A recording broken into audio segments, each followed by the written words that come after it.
这是世嘉 MD 到土星时期的手柄造型，而这是安博尼克最新推出的复古情怀，专门俘获老男人的一款大镰刀 RG ARC 系列。它有单系统和双系统2个版本，对应的配置以及预售与零售价格，大家可以暂停查看一下。在视频开始之前，先上个护甲。我比较年少，而是接触电脑也比较早，所以对于游戏主机的记忆只停留在红白机。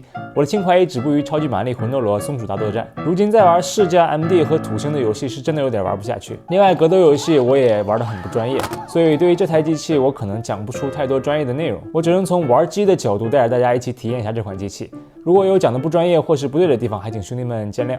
我手中的这台机器是 RG ARC D， 是双系统版本。这个复古黑色是我非常喜欢的配色，不过不同颜色是跟配置绑定的。如果你也喜欢灰色的话，只能购买双系统版本。如果我没查错资料的话，这个应该是跟世嘉土星手柄同款配色，带有一定磨砂质感的自带包浆的浅灰色机身，深灰色的十字键，比深灰浅一点，比浅灰深一点的 XYZ 键，加上复古色调的红黄蓝绿按键以及尖键，无论你有没有情怀，都会觉得它很好看。整机做工也非常不错，会给你一种颇具收藏价值的感觉。不过机器比我想象的要大一些，大家可以看一下不同游戏机大小的对比。它的重量在243克左右，双手持握没有负担，配合机身背部的轻微凸起，可以用手指牢牢锁住掌机。机身正面握把部分处理比较圆润，整体持握手感不错，按键位置也比较合理，大拇指可以轻松覆盖十字键与右侧6颗按键。按键部分除了上方音量键与功能键采用了微动之外，正面按键与上方尖键都为导电硅胶按键 ，ABC、XYZ 手感非常舒适，按压力度调教的刚刚好，回弹饱满，断料感清晰，挑不出什么毛病。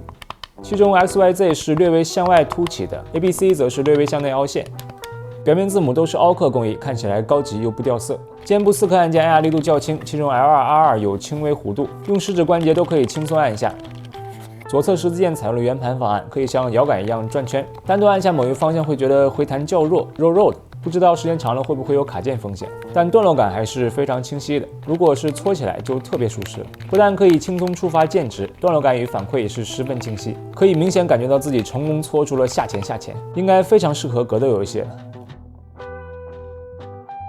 机身顶部又有电源 C 口、OTG C 口、Mini HDMI 接口、F 功能键、音量键以及电源键。机身底部有双 TF 卡插槽，一个 3.5 毫米音频接口，以及一个应该是复位或者重启的插孔。机身正面按键上方还有一颗指示灯，扬声器位置位于机身正面2侧，可能是工程机的原因，会偶尔出现一点点爆音的情况。实际音质表现，这里对比 RG450V。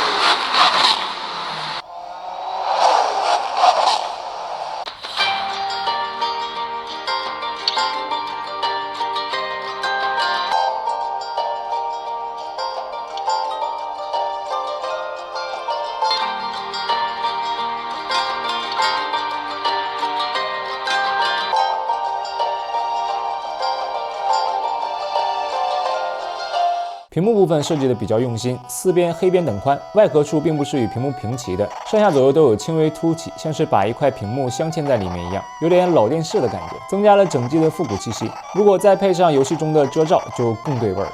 这是一块4英寸640×480分辨率全贴合 IPS 屏，4:3的比例很适合复古游戏。在安卓系统下，屏幕可以触摸，最高亮度在490尼特左右，亮度非常足够。在4000分之一快门下，可以看到屏幕全亮度不频闪，不会特别累眼睛。屏幕色彩表现实际观感不错，大家可以做个参考。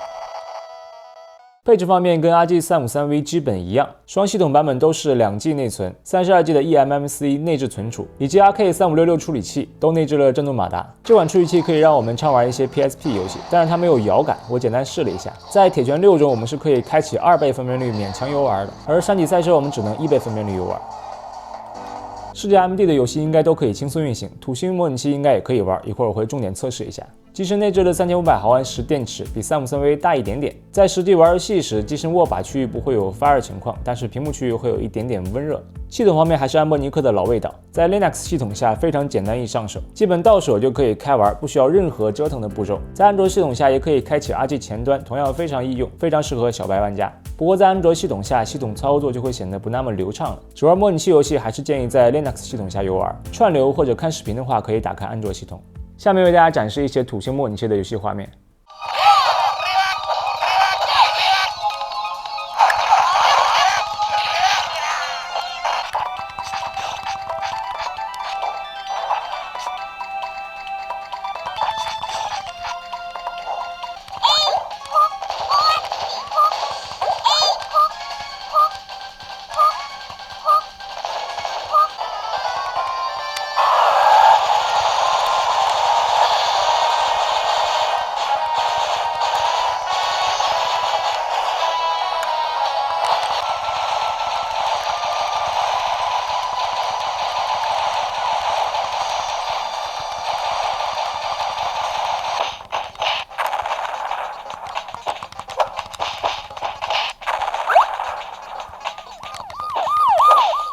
另外，这台机器支持的模拟器列表大家可以浏览一下。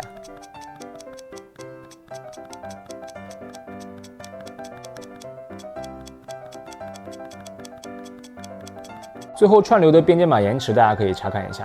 不过提醒一下，它没有摇杆，串流只能玩一小部分游戏。除了串流，它还可以联机实现双打，也可以外接输出到显示器与多个朋友分享。当然，这个对于成年人来说几乎没有什么使用场景。另外，它还可以连接电脑充当手柄来使用。总之，可玩性还是挺高的。当个成人玩具买来怀旧一下，我觉得还是值得的。好了，本期视频就到这里，喜欢的朋友还请支持一下。我是峰峰，我们下个视频再见。